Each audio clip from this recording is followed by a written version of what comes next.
Maine defeats NJIT 69-63 alongside head coach Mike Lane. Mike Ventola with you, and coach, what an unbelievable effort in trying to come from behind, down by as many as 19 points. You fall a little short, but when you think about effort, tenacity, fight by your team, it seemed like this was as much of all those being checked off as we've seen here in a long time.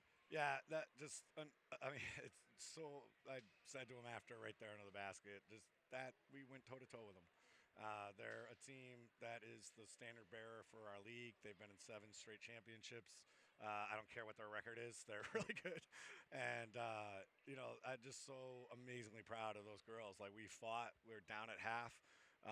We didn't play a great first half, but I thought they played really well. And that was the message, like, hey, I know they have 36 points and we're down 12, but I kind of liked how we played. We just shot ourselves in the foot with some turnovers. We just didn't get enough misses. And just to be able to show that fight and to make this a game in the second half, just really hats off to the girls. I just loved watching them play today. I know the 14 turnovers were not what you obviously want to see out of your team there in the first half, but you don't commit a turnover in the third quarter. Just 3 turnovers in the fourth quarter, and then you play such A-plus defense as much as you possibly can, where then they at one point you have the same amount of turnovers. You're forcing them to make mistakes. What changed, do you think, by the time you were going into halftime and coming out of halftime out of your team? What did you see the big difference? Well, I didn't actually like how we started. The early minutes of the third quarter were not ideal, and we just had to change it up. We were able to get a bucket. We were able to get a press on. Really hard to press if you're not making enough shots.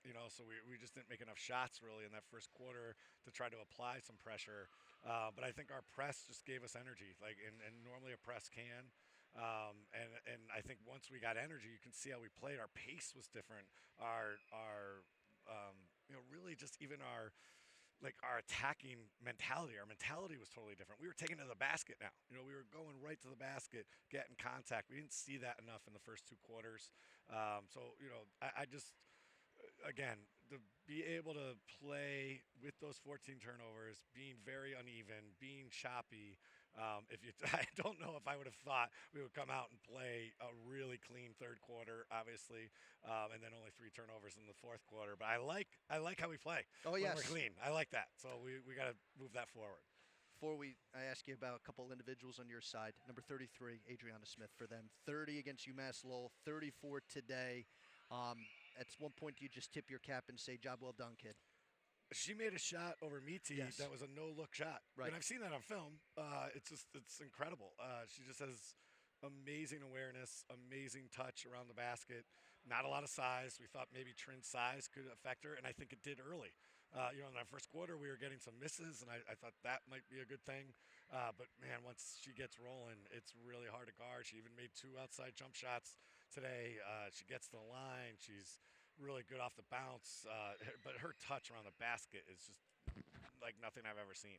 And Maine's offense has so much motion and movement because of the Princeton offense stuff, and they're so good off the ball that it's really tough to run a double at her because they got so much action. So they're so worried about their own kid running somewhere. That's really hard to run a double at her. But she's doing it to everybody. It's about the only solace. Not the only ones that are getting killed by her. But just an amazing effort by her. Especially you kept the Player of the Year and Simon to single digits. She fouls out of the game in a crucial point in the game, but then you look at some of your key players. Aria with some outstanding balance, offensive defense. Alejandra leading your way with 16 points. Kenna Squire coming up in humongous moments. But then Trinity as well, too, early on in the game, having some nice moments. Lily Anderson as well. Lizzie, so on and so forth.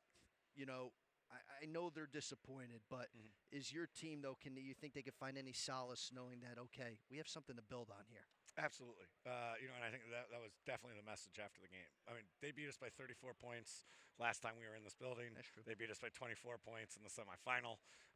We played with them, as we did last January. And, so we can certainly carry this game forward. We knew they were going to be a huge challenge. Today was a measuring stick. How do we measure up? Where are we? I like where we are. We just took Maine, deep into the fourth quarter. And they're a very good team, and they have so many weapons, and they have so much movement. They're incredibly hard to guard. So we gave them too many points. We gave them too many second chance points. We didn't score enough early in the game to put some real game pressure on them. We saw that we put some game pressure on them in the second half. They're going to get some misses now. They were just too comfortable, unfortunately, in the first 20. But just a great up and down. That's how we are. We're going to beat you because the whole is greater than the sum of our parts. We don't have superstars. We have a bunch of really, really good kids and really, really good players, and we have to play together to win. And seeing these contributions up and down the stat sheet is what NJIT basketball should look like. Certainly is, and a lot to be excited about moving forward. 2 games on the road at Binghamton, at Albany, before you come back to take on Bryant in a morning game here at the Wellness and Event Center. So I'm sure you're eager to get to that Binghamton game just to see if this can carry over and hopefully then end up in a couple victories on the road before coming back. Yeah, incredibly tough week here. Obviously 2 games away. Binghamton's much improved from last year and a very different team than they were. And obviously Albany is the defending champs, so it doesn't get any easier for us this week.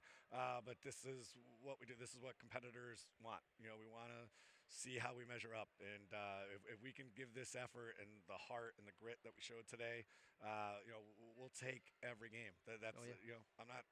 Of course, we want the result, but if our kids play this hard and play that together, you're just so proud of them, and you're so happy to watch them play like that. We think we'll get the results that we want. But really, really incredibly proud of this team. But we can't hang our heads. No. We got to say, okay, this is how we can play, and we got to have 2 good days of practice leading up to Binghamton. All right, Coach, good luck on the road. Looking forward to seeing you back on the 18th. All right, thanks, Mike. All right, that's head coach Mike Lane.